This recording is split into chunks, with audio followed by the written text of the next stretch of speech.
Hi everybody, and we'll do another chapter, The Adventures of Grandfather Frog. And there he is in the Smiling Pool.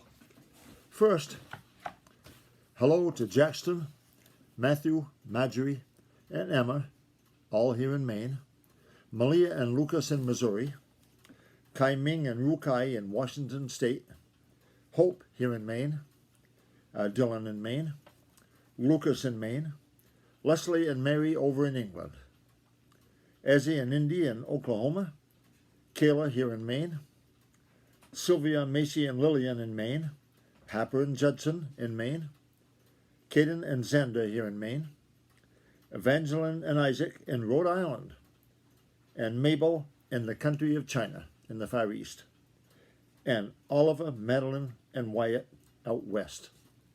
Okay, let's see. Chapter 11 is titled Grandfather Frog is Stubborn. Fee-fi-fee-fum, chug-chug-chug-a-rum, says Grandfather Frog. Grandfather actually had started out to see the great world. Yes, sir, he had turned his back on the Smiling Pool, and nothing that Jerry Muskrat could say made the least bit of difference. Grandfather Frog had made up his mind, and when he does that, it is just a waste of time and breath for anyone to try to make him change it. You see, Grandfather Frog is stubborn. Yes, that is just the word, stubborn. He would see for himself what this great world was that his cousin, old Mr. Toad, had talked so much about and said was so much better than the Smiling Pool where Grandfather Frog had spent his whole life. If old Mr. Toad can take care of himself, I can take care of myself out in the great world, said Grandfather Frog to himself, as, with great jumps, he started out on the Green Meadows. I guess he isn't any smarter than I am. He isn't half as spry as I am, and I can jump 3 times as far as he can. I'll see for myself what this great world is like, and then I'll go back to the Smiling Pool and stay there the rest of my life. Chug-a-rum, how warm it is! It was warm. Jolly, round, bright Mr. Sun was smiling his broadest and pouring his warmest rays down on the Green Meadows. The merry little breezes of Old Mother West Wind were taking a nap. You see, they had played so hard early in the morning that they were tired. So there was nobody and nothing to cool Grandfather Frog, and he just grew warmer and warmer with every jump. He began to grow thirsty, and how he did long for a plunge in the dear, cool, Smiling Pool. But he was stubborn. He wouldn't turn back, no matter how uncomfortable he felt. He would see the great world if it killed him. So he kept right on. Jump, jump, jump, jump. Whoops, I think I missed a page. Grandfather Frog had been up the Laughing Brook and down the Laughing Brook, where he could swim when he grew tired of traveling on the bank, and where he could cool off whenever he became too warm. But never before had he been very far away from water.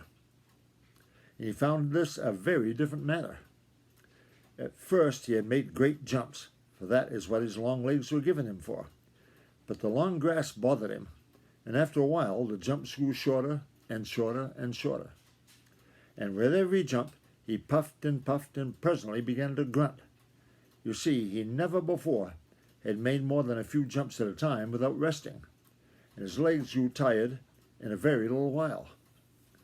Now, if Grandfather Frog had known as much about the Green Meadows as the little people who live there all the time do, he would have taken the lone little path where the going was easy. But he didn't. He just started right out without knowing where he was going, and of course the way was hard, very hard indeed. The grass was so tall that he couldn't see over it, and the ground was so rough that it hurt his tender feet, which were used to the soft, mossy bank of the Smiling Pool. He had gone only a little way before he wished with all his might that he had never thought of seeing the great world.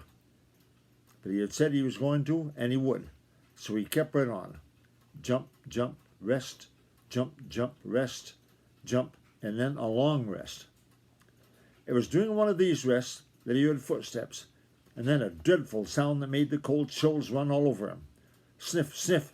It was coming nearer. Grandfather Frog flattened himself down as close to the ground as he could get. but it was of no use. No use at all. The sniffing came nearer and nearer, and then right over him stood Bowser the Hound.